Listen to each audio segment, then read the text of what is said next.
go. Okay, so there we go. 30B1. And there's a Mishnah that starts at the bottom. Yeah. We left off at that. We left off just right at starting that Mishnah. That's what we're up to. Very good. Okay, so we're in agreement. So that's okay. All right. 31. Right. 30B1. Here we go. Once again, very shina. Originally, they accepted testimony about the new moon, the establishment of the new month. They accepted testimony a whole day. So in other words, our biggest problem again is always the last day of the year and the first day of the new year. The last day of Elul, the first day of Tishrei. Is the last day of Elul the 29th, and therefore the 30th is the first day of Tishrei, Rosh Hashanah? Or no, is the last day of Elul really the 30th, and the 31st is the first day of Rosh Hashanah? So always, because they were uncertain, the 30th day was always held as Rosh Hashanah, which is the reason why everybody holds 2 days Rosh Hashanah today, not just in the diaspora, but also in Jerusalem, okay, and also in Eretz Yisrael, also in Israel, because of this. Back in the day, when there were testimony was required regarding saying I saw the new moon or not, the last day of the month of the 30th of Elul was always questionable. Is it really the last day of Elul, which means it's not Rosh Hashanah, or is it really the first day of Tishrei, which means it is Rosh Hashanah? So they always held the first day out of doubt. And then, of course, if Hey, Jerry. Welcome. How was the first day of the conference? Okay, we're moving along. Moving along. Great. We're up to the Mishnah on 30B1. 30B1. So now, originally, they accepted testimony regarding the new moon all day. That means the whole day they were open. And they said, whenever you come, and if even at the last moment, we get a witness that turns out to be a real witness that he saw the new moon last night. Therefore, today, even though almost the whole day passed, was the real Rosh Chodesh. It was not the last day of last month, but the first day of this month. But what happened? It turned out that the witnesses were delayed in coming, and therefore they showed up real late. In the meantime, the Leviim, Jeff and myself, we were doing our job over there in the Beis Hamikdash. And the Leviim made a mistake with regarding singing the daily prayer, the daily song, which, as you know, every day, what do we say at the end of the prayers? Hayom Yom, whatever, that the Leviim would say in the holy temple. So they blew it because they weren't sure what to say, whether it was a weekday, the last or in fact, it was Rosh Hashanah, which is the first day of the new year.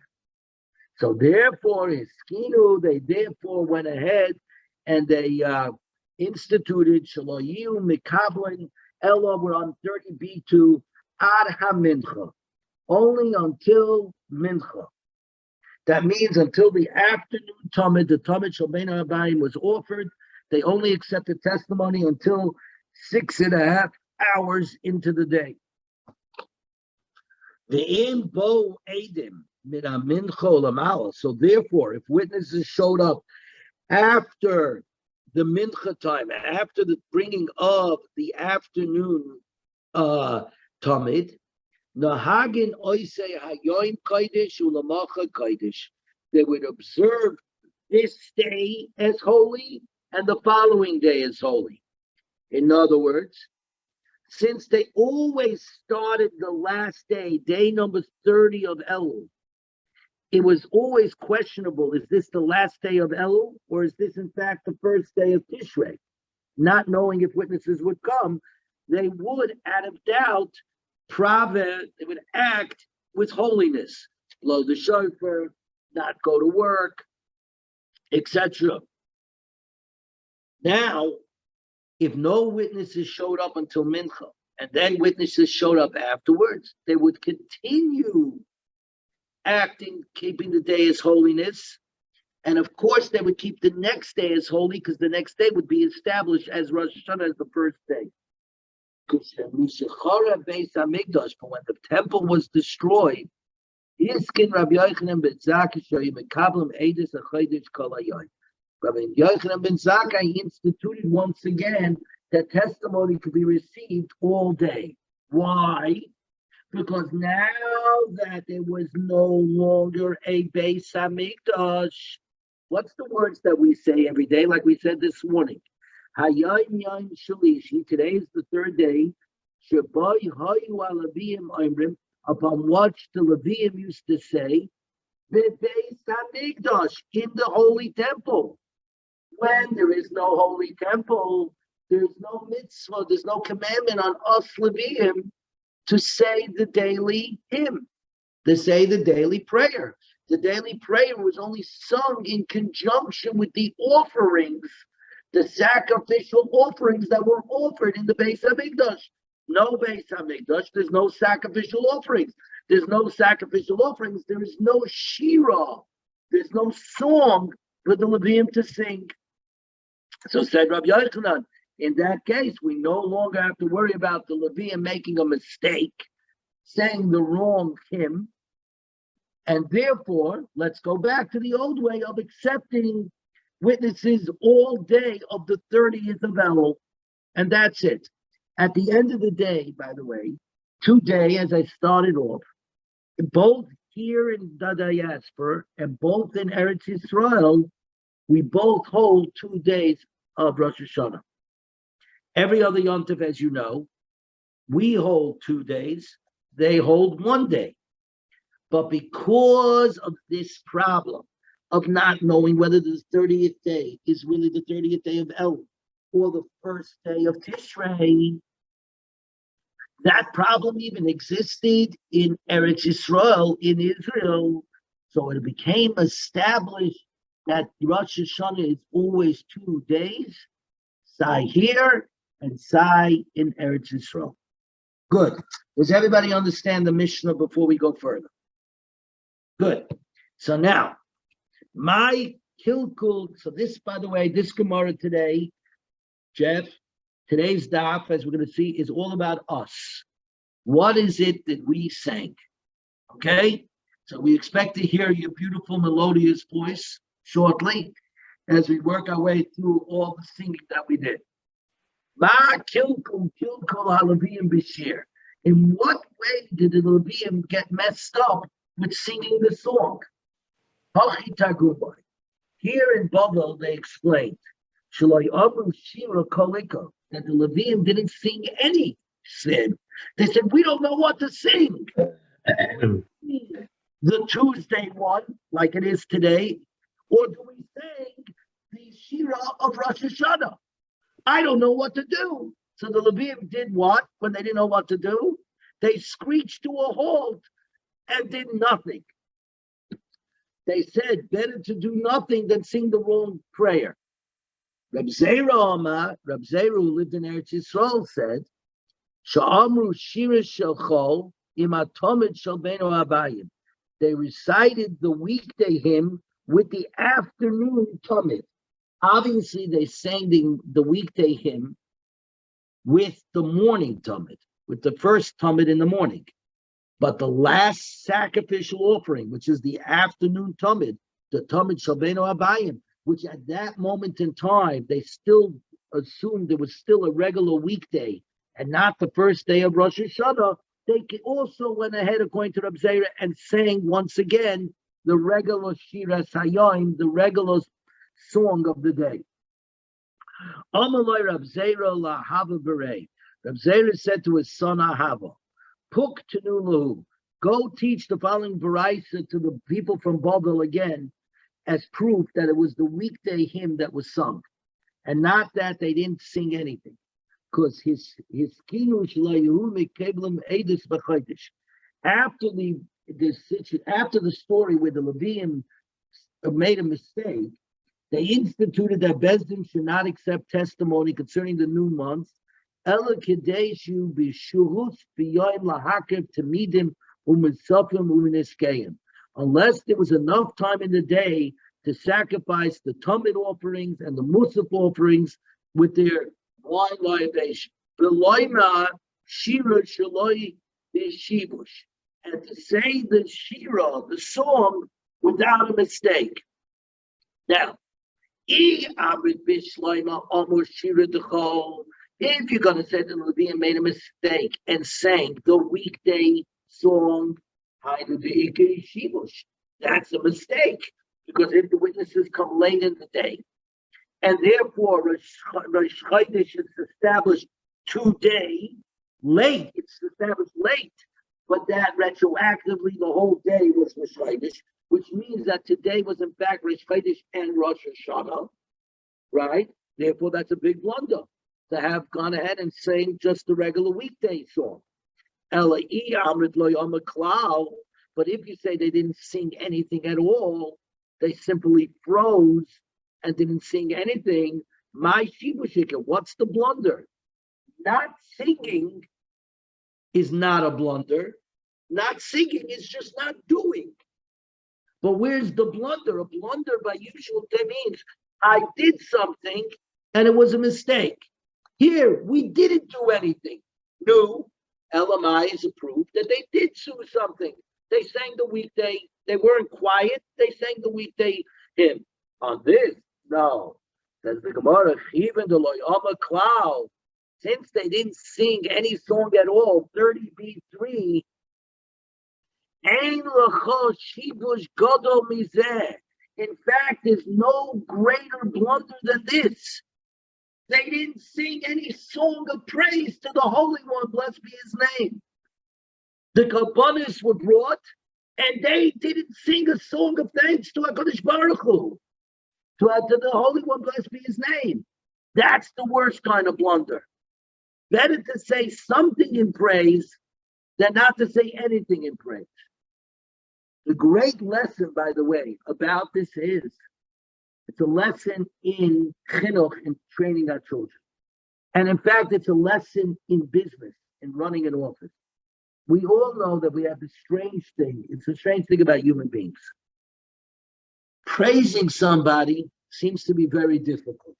Admonishing somebody seems to be very easy. A worker could do something right 100 times and you say nothing. They make a mistake once and you let them have it. Comes the Gemara to tell us it's a bigger blunder not to praise at all than to make a mistake and praise the wrong praise. You get much more out of sugar and sweet than you do out of spice. That's just the reality of life. And we all know it. It's a nature, why it's human nature that we don't praise nearly enough. And we're so quick to let people have it when they make one mistake is because human beings are perverse. When we all recognize that, of course, there's no greater blunder than not praising at all. Anyway, says the Gemara further. Most Rav Acha bar Huna asked on the people from Bovel that said that Levium's mistake was that they didn't sing anything at all. Because it said like this, Talmid shows Rosh Hashanah. The morning Talmid of Rosh Hashanah, Shachris Kovid Korabikil Chosai.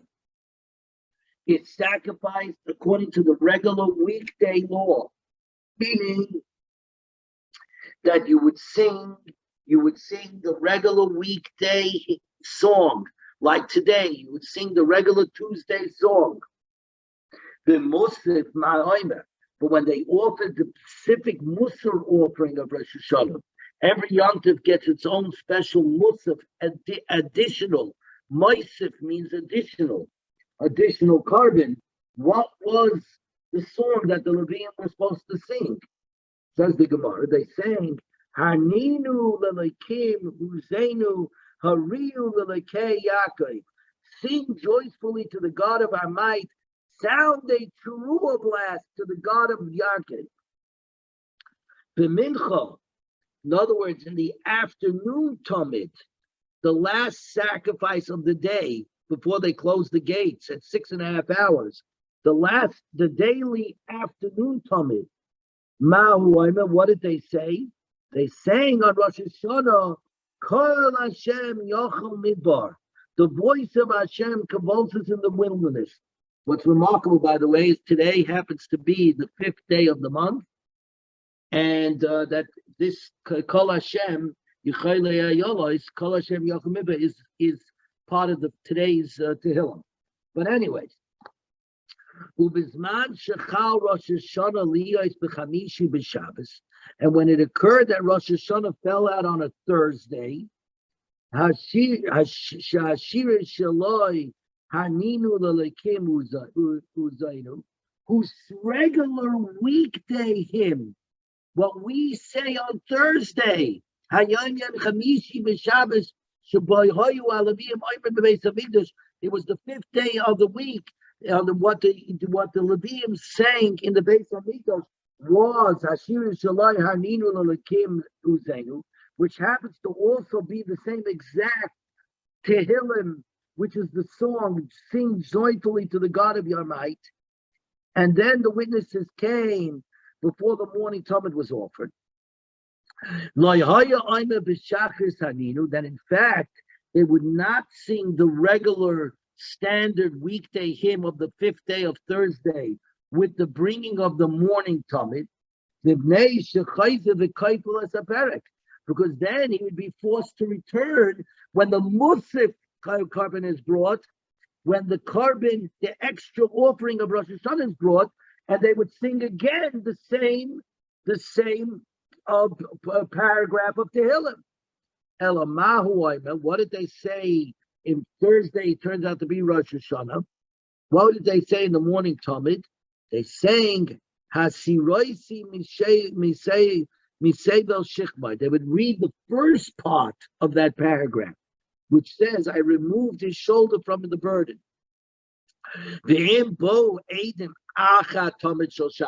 what happens if the witnesses showed up after the morning Talmud was brought? So since they showed up after the morning Talmud was brought, which meant that the regular Thursday song was sung with the Talmud of the morning, and then they didn't show up, and now we know that today is in fact not the last day of Elul, but the first day of Rosh Hashanah. They would sing Harninu, they would sing the regular morning, which included Harninu, right? Joyfully blow his blast with the morning Talmud. And even though there was a possibility at that time that witnesses would show up later, and therefore today would be Rosh Hashanah, and therefore we were going to end up repeating this entire paragraph with the bringing of the Musaf, yeah, you could do it. So now, if it's good if you say, wherever there was a doubt about what hymn to sing, the Levium would sing the regular weekday hymn. This is why the Talmud says that if there was a doubt when the morning Thursday Carbon Talmud was brought, because at that time witnesses hadn't showed up yet, they would sing the regular Thursday hymn, which just so happens to be the same hymn that you sing on Rosh Hashanah for the Musaf, and they would repeat it then after the witnesses came, and today was established as Rosh Hashanah, and the Musaf was brought. But if you say when there's a state of doubt, the Levium would sing nothing at all. So Thursday morning, the last day of Elul showed up, and they weren't sure if this whole day would remain as the last day of Elul, or witnesses would show up and turn it into the first day of Tishrei, i.e. Rosh Hashanah. Doubt exists. We don't sing anything at all.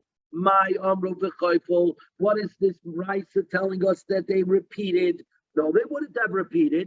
According to you, they wouldn't have sang any song at all with the bringing of the morning Tamid, since it was an uncertainty at that time whether the whole day would remain as the last day of Elul, or witnesses would show up afterwards and it would turn into the first day of Rosh Hashanah.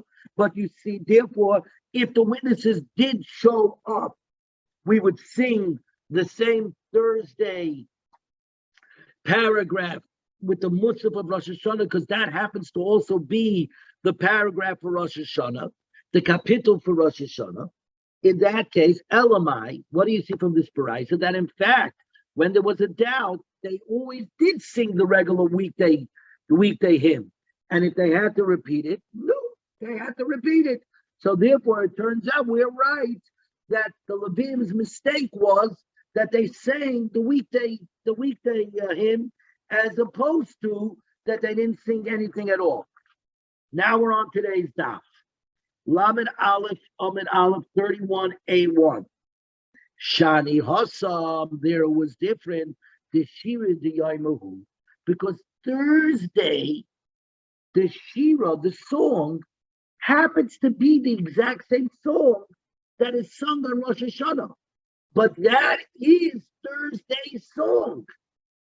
It's Thursday's song, whether it's Thursday or whether it happens to be also Rosh Hashanah. So therefore, in such a case, that's why they sang it and they got the double. But normally, if it was any other day of the week, the Levium would not sing anything, according to the ones from Babel, if there was a doubt whether the day would remain a regular weekday day or would be turning into Rosh Hashanah. Great.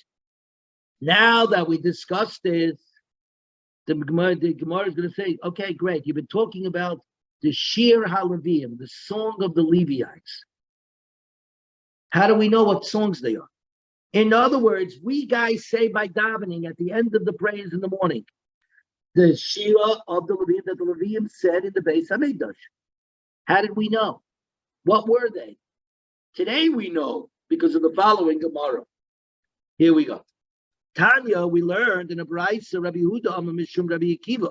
Rabbi Yehuda says in the name of Rabbi Akiva, B'Rishon Mahu Oimrim, on the first day of the week, Sunday, what song was sung by the Leviim in the Beis HaMikdash, in the Holy Temple?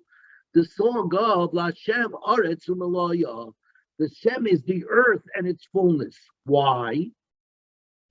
Al Shem Shekana, because on that first day of creation, Hashem acquired the universe, V'Hikna, and he bequeathed it to mankind, V'Shalit Ba'Ilamai, and he ruled over the world by himself, because there were no angels yet, there were no people yet on that first day of creation. So we say the words, La Hashem ha'aretz u'melayai, to Hashem is the earth and its fullness. Here's the point, by the way. The Mishnah in Pirkei Avos says, Ba'asara ba'mamoros nivra olam. With 10 utterances, the world was created. So everybody asks the question, Ba'aloi tisha mamoros.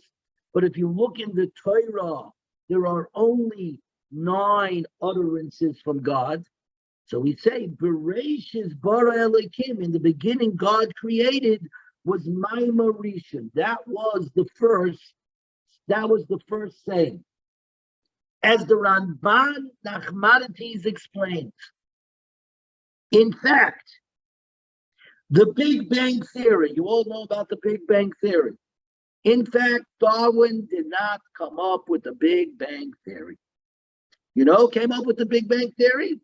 We did. There are Nachmanides right at the beginning, on the first pasuk in the Torah, brings in essence the Big Bang Theory. He says, and these are the unbelievable words of the Ramban, V'hu davar pashut u'bar. This is something that's simple and obvious, that God created something that in Greek is called Hilui, which is a small, tiny particle that is aimed by mamish, that is almost not there. yet is packed with all the energy possible. And boom, a nuclear physics explosion. Boom, everything was created from that Hilui. And after that, God went ahead and just simply separated out, and he just took the particles and created. So the entire creation, says the Ramban, was Bereshis bara Elokim. In the beginning, God created. That was it. What did he create? Hilui, a one particle, so small, so impacted with all the energy, and essentially, boom. In other words, a fission explosion. The Ramban discusses this, believe this or not, in 2 paragraphs, and says this is obvious. This is, of course, the way it was done. And the Ramban was written in the 1200s, I may add. And he was just quoting what was very obvious to what he called, to Judaism from the beginning. So everything was created. After that, God simply separated out and built, as it were. That means the first thing, this Hilui, was the only thing that was yesh me'ayin, something from nothing. God had to create that one particle, and from that one particle, boom, everything else was manufactured, and then they simply built. Yesh me'ayin, something from nothing, is not possible for a human being. That's godly. That's a ma'aseh elikus, an act of God. We have nothing to learn from that. It's got nothing to do with our lives. So the Torah hides it. Bereshis bara Elokim. Yeah, that was the first utterance. Why is it hidden? Because it's got nothing to do with us. All the other 9 utterances of God, what did God do? Mavdil. He separated. He built. He took from the surah, he took from the chayma and he made surah. He took from the clay and fashioned objects. That's us. Our job in life is to take from the tzura, from the chaymer, and make tzura. To take from the clay and make things. To go and work. To take what's here in creation and work it and develop it. That's our job. That's what the Gemara here is talking about. On the first day, Lashem Aretz Maloya. On the first day, God created that particle. Boom. That was it. And then from there, everything got separated out. The first day we celebrate Lashem Aretz Maloya. Hashem is the earth and its fullness. Boom. Remind me the next time I get back to Boca Raton to go through this Ramban with everybody. It's not a long Ramban. It's not a long Nachmanides. What is remarkable is that then you will look at it and you will say, it's pretty clear that somebody told Darwin about this Nachmanides. The only thing is that Darwin had to take God out of the equation. So he just said the particles were there from the beginning somehow. All impacted with they're there. They were just there. They were just there. And we, of course, say that's ridiculous. Somebody had to build it in the first place, right? There is the difference.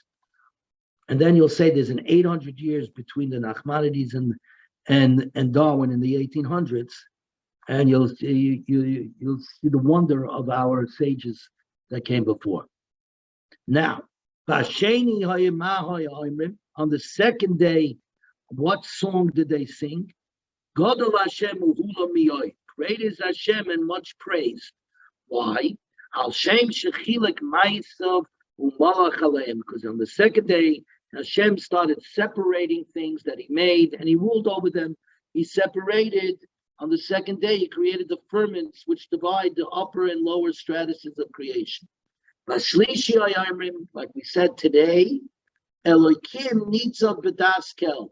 Hashem stands in the divine assembly because the boundaries were all created. The boundaries were all created on day 3, and the malachim were around already. Okay, al shem shegile haaretz b'chachmasai, because on the 3rd day he exposed the land with his wisdom. The water was pushed aside as it was, and the land came upon the heichin telu la'adosai, and prepared the world for his assembly. That means for people. So that's where the boundaries, where the water does not overflow onto the land. Right? Did you ever wonder, if the planet is 2/3 water, how is it that there's any land? All the land should be covered with water. What stops the great power of the sea from coming? And the answer is grains of sand. And if you ever thought about it, how do grains of sand, right, absorb the entire sea? If you ever thought about it, you realize what a miracle that is. We take it for granted, but the next time you go to the Atlantic and you think about it's thousands and thousands of miles, and it's millions and millions and millions of gallons of water, and you ask yourself, what's stopping it from flowing right onto land? And the answer is grains of sand. And if you think about that, you begin to marvel at the creation. And on the 4th day we say, Kel Nekamais Hashem, a God of vengeance is Hashem. Hashem Shabarach Chamo Levana. Because on the 4th day he created time. He created the sun and the moon. And he will ultimately exact punishment from those who worship the sun and the moon. And in other words, what do you think the whole story with Mitzrayim was, with Egypt? Because they believed in the sun god, right? And that was really what it was, as usual. Like we've been saying, and like we do say, Haninu lelekim uzenu, sing joyfully to the God of our might. Al Shem Shabara Oifis V'Dogim L'Shabech L'Shmoi. Because in fact, on the 5th day of creation, he created the birds and the fish to give praise to his name. Because in fact, everything created has a malach that sings the praises to Hashem for their creation. On the 6th day of the week, we say, Hashem Moloch Geyus Lovesh. Hashem has reigned, he has done grandeur. Hashem Shegama Malachtudoy Malach Aleim. The fact that on the 6th day of creation, he completed his work and reigns over his creations. On the 7th day, Shabbos, we're now on 31A2. That we would sing Mizma Shir L'Yom HaShabbos, a song to the day of Shabbos, right? L'Yom Shekulat Shabbos. This refers to the day that will be entirely Shabbos. This is the Yom Shekulat Shabbos. If everybody would look at Rashi, the Rashi is right across. If you're in the article where the bar is, the Rashi is right across. The Yom Shekulat Shabbos. We're talking about Sha'asid or Olam Liyos Chorev, because eventually the world will be completely destroyed, will be Chorev, will be wiped out. The Ein Odom, and there will be no people. B'chol Hamlochei Shabbosos Al Oisiyim, and for that day, that's which we're going to see, a day by Hashem is 1,000 years. Yeah, a day by Hashem is 1,000 years. And on that day, okay, on that day, that 1,000-year day, Aimrim Shir Shel Shabbos, there'll be the Shir Shel Shabbos. In other words, we're talking about between the year 6,000 and 7,000. Whereas the Vilna Gaon said, we are now holding on Friday afternoon in the timing of man on this earth, 5,782 years. According to that count, there's approximately 198 years to go for this world. Okay? And then there's going to be 1,000 years where the world is going to be left fallow, and then will be Tchias HaMeisa. Okay? So therefore, according to this that we've learned, back to the Gemara, that Rabbi Yehuda said in the name of Rabbi Akiva, each day's song corresponds to a different day of the creation, except for Shabbos, which talks about the future, the Osid Lovai, the future, that 1,000 years when nobody, the world will lay fallow. Amar Reb Nechemi disagrees with this. What did Rabbi Akiva see? L'chalek ben aprokim alot, to differentiate between the chapters of the week that have to do with the creation and Shabbos, which has to do with loss and loving what's coming in the future. Eller, Birishine, just like we learned before. Now I'm going to fly right through this. Birishine on Sunday, they sang Lashem Aritzum Aloyah. Why you should call it a kind of a Shalabai Lamai? Because Hashem acquired the universe and bequeathed it to mankind, and he rules over it by himself. Basheni, we said because he separated things, the upper firmament from the lower firmament, and ruled over them. Bashlishi, Shagila Eretz because he exposed the land with his wisdom and prepared it for his assembly. B'Ravi, Shabara Hashem Hashem is a God of vengeance. Shabara Chamul with primary that he created the sun and the moon and time, and eventually he's going to punish those who serve his servants. B'Chamishi, on the 5th day, he created the birds and the fish who will sing praise to Hashem. B'Shishi, because he finished the day of work and he completed his work and reigned over them. B'Shavi, on Shabbos, we sing Mizmor Shir L'Yom Shabbos, a song to the day of Shabbos, Al Shem Sheshavas, in reference that on Shabbos, on the 7th day of creation, God rested. Which means, by the way, that resting was the last thing created. For 6 days, God created activity. On the 7th day, he created rest. And with that creation of rest, it took almost 5,000 years. But people, slowly but surely, that day of rest said that even if you have slaves, 1 day a week you can't work them. 1 day a week they're off. 1 day a week they're free. That began with this, with Shabbos, began the understanding that every man reality is free. And it took a long time for it to trickle down. It also created the 6-day workday. That also took until the 20th century.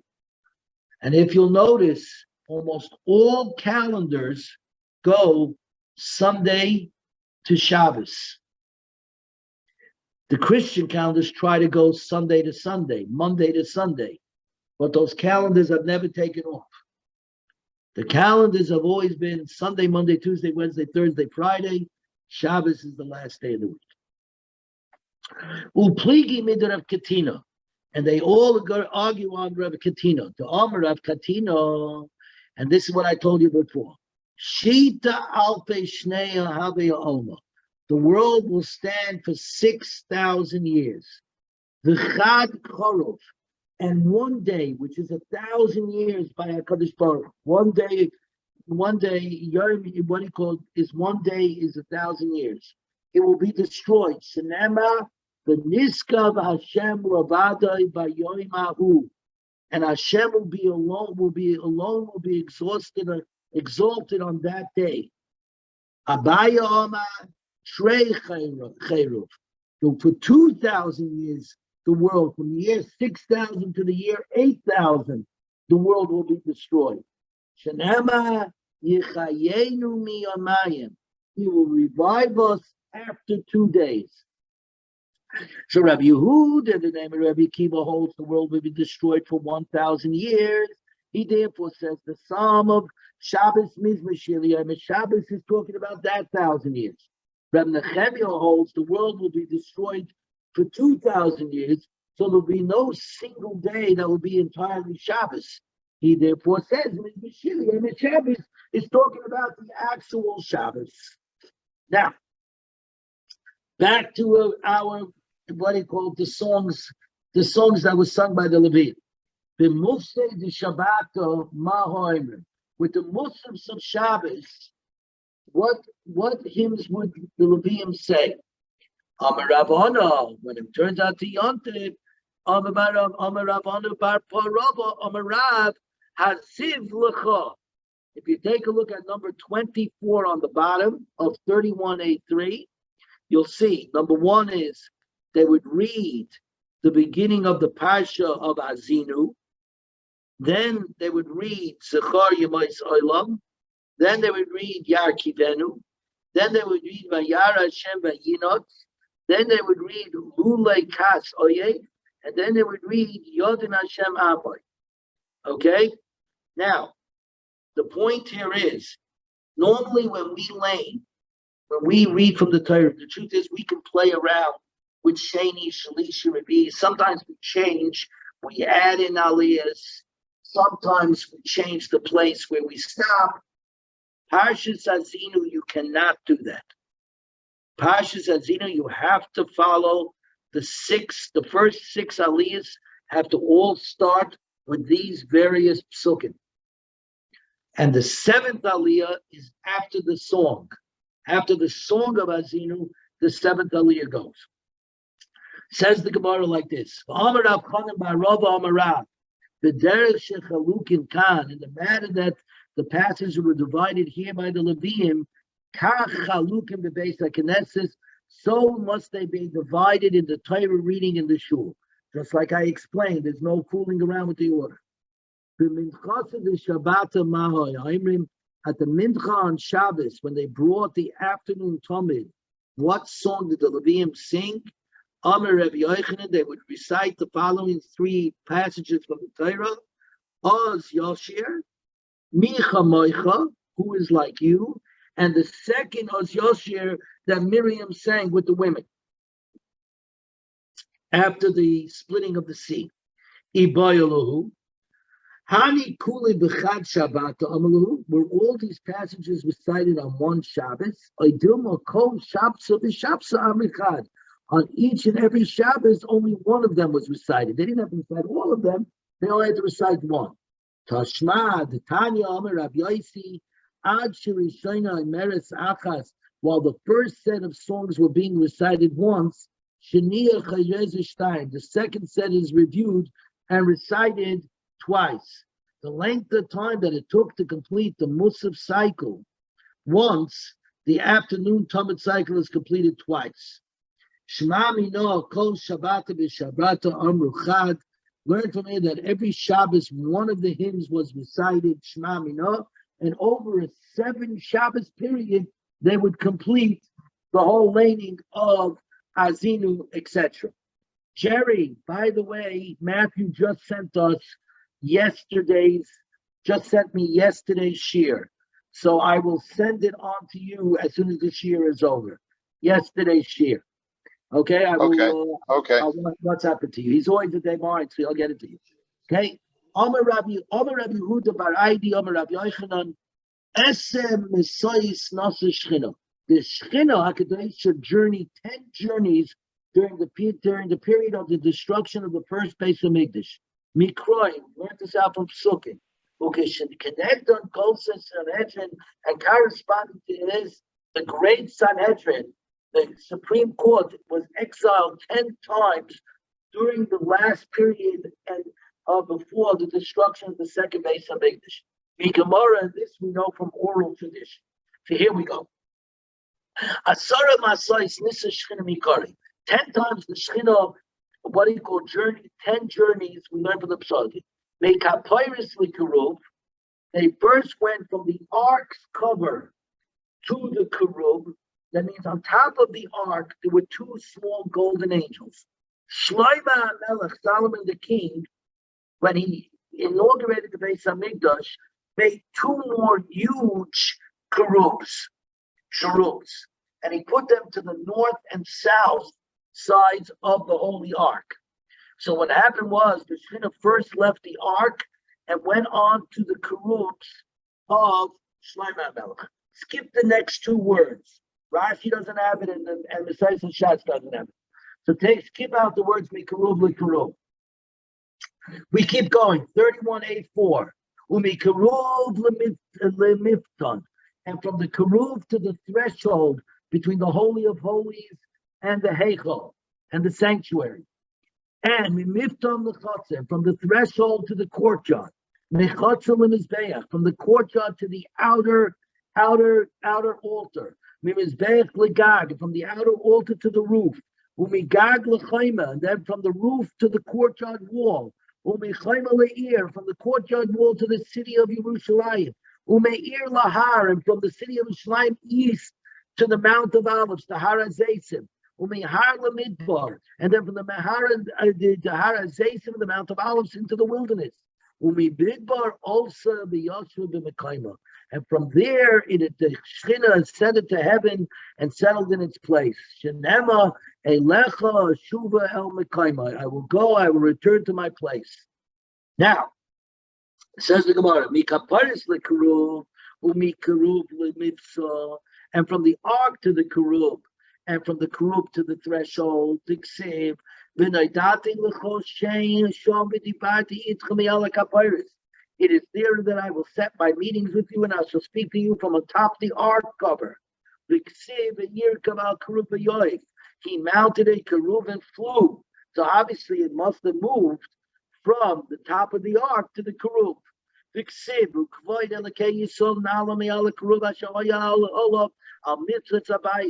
Then the glory of Hashem of Israel ascended from atop the keruv, where it had been, to the threshold of the house. And then it moved from the threshold to the courtyard.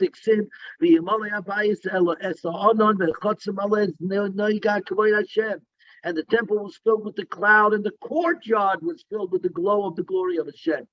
From the courtyard to the outside altar, and I saw Hashem standing on the altar. And from the altar to the sanctuary whole roof, better to dwell on the corner of a roof than with a contentious wife in a house of associates. Meaning, when Klal Yisrael was being contentious against Hashem and not keeping the Torah, Hashem went up onto the roof. From here we learn, by the way, that if there's a fight, better to just walk away from the fight and don't be in the fight. Mikag l'chayma, from the roof to the courtyard wall, Diksiv, Vihine Hashem nitzav al chaymas anoch, and Hashem was standing on the wall. Michaymas le'ir, from the wall to the city, Diksiv kol Hashem le'ir yikra, the voice of Hashem calls out to the people of the city. Me'ir lahar, from the city to the Mount of Olives, to Har HaZeisim, Diksiv ayal kavod Hashem ayal toich le'ir b'yamin al ahor, Hashem ikedem le'ir, and the glory of Hashem went up from the midst of the city and stood upon the mountain that is east of the city. That, of course, is Har HaZeisim, that faces the eastern wall of Yerushalayim. And from Har HaZeisim into the wilderness, Tiksiv, Toiv Shavas Be'eretz Midya, better to dwell in the wilderness than with a woman of contention and anger. Again, the woman of contention and anger is essentially Klal Yisrael acting with contempt against HaKadosh Baruch Hu. Midbar also the Yoshvim and Kaima. And finally, from the wilderness, it ascended to heaven and went to its place. Shenema Diksiv Elecha Shuva El Mikaimi. I will go, I will return to my place. Rabbi Yochanan says, Rabbi Yochanan, Shishachad Goshim Niskap the Shechina Liyisob Midbar. For 6 months, the Shechina lingered in the wilderness. Shema Yachzu B'tshuva, hoping that they would return in repentance. Even Shaloi Chazu, but when they did not return in repentance, Oma Tipach Atzmon, they made their very essence suffer agony. Shenema ve'enei reshoyim tichleno umonois ovad minhed v'sikvosa mipach nefesh. The eyes of the wicked would look with longing. Haven would be denied them. Their hope would become agony. 31a5. Ukeneged Galgosa Sanhedrin Migamara. And corresponding, the great Sanhedrin was exiled to 10 different exiles at the end of the in the last days of the destruction of the Beis Hamikdash. And this is known from the tradition. Milishchas Agozis, from inside the Beis Hamikdash in their chamber known as the Chamber of Hewn Stone. That was where they were. L'chanus, they went to a storefront in the Beis Hamikdash. And the reason for this, look at the last Rashi, Lamed Aleph, Amid Aleph, the last Rashi on the left column. There is no Tosfos on this page, so it's the last Rashi on the left column. Chanusa also, they made themselves a store lehem bahar abayis on the mount.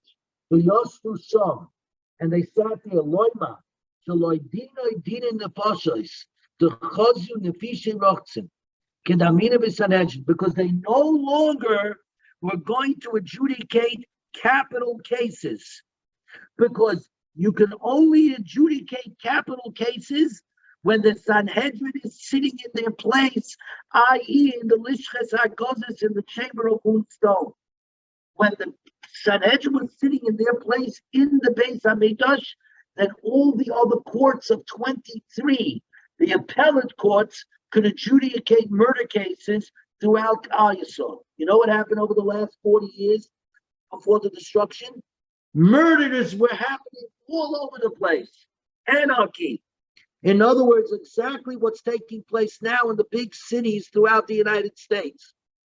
It got so terrible that Bezin threw up their hands and said, that's it. We're not adjudicating anymore. And they left the Chamber of Hewn Stone, the Chamber of Elections Agilzis, and went to a storefront on the Har HaBayis, on the Temple Mount. And therefore that meant that no other court in Israel could adjudicate capital cases. Like the Gemara in Sanhedrin says, the last 3 lines of Rashi. V'chol hana goli of Sanhedrin the Bayisheni, and all this that the Sanhedrin at the end of the Bayisheni went into exile. Ka'ama umoyis the Shechina b'Bayis Rishon Kama is compared to the travails of the Shechina in the first Beis Hamikdash. Why? Because the second Beis Hamikdash was not as holy as the first Beis Hamikdash. There was no holy ark. There was no Aron HaKodesh in the second Beis Hamikdash. So you know what the holiness of the second Beis Hamikdash was? The law, the Torah. And who represented that? The Sanhedrin, who were placed in the Beis Hamikdash. Now they started getting exiled in correspondence to the actual Shechina that was there by the first Beis Hamikdash. So this is what happened. Melishchas hagozis lechanus, mechanus liYerushalayim, from the storefront to Jerusalem, Jerusalem liyavna, from Jerusalem to Yavna, which we know and we're going to see. This was when Rabbi Yochanan ben Zakkai told the station, let me go to Yavna with 5 students. That's where they went. They ended up. And now we're on Lamed Aleph, heading to the Mishnah, and that's where we're going to stop. From Yavna to Usha. Usha Yavna, and then from Usha back to Yavna. Yavna Usha, and then from Yavna back to Usha again. They had to keep running away from the Romans who were driving them crazy. Usha l'Shifarim, and from Usha l'Shifarim. And from Sharm to Beis Sharim. And from Beis Sharim to Tzipori. And from Tzipori to Tiberia. And Tiberia was the deepest exile of them all, because by that time the Sanhedrin barely had any authority.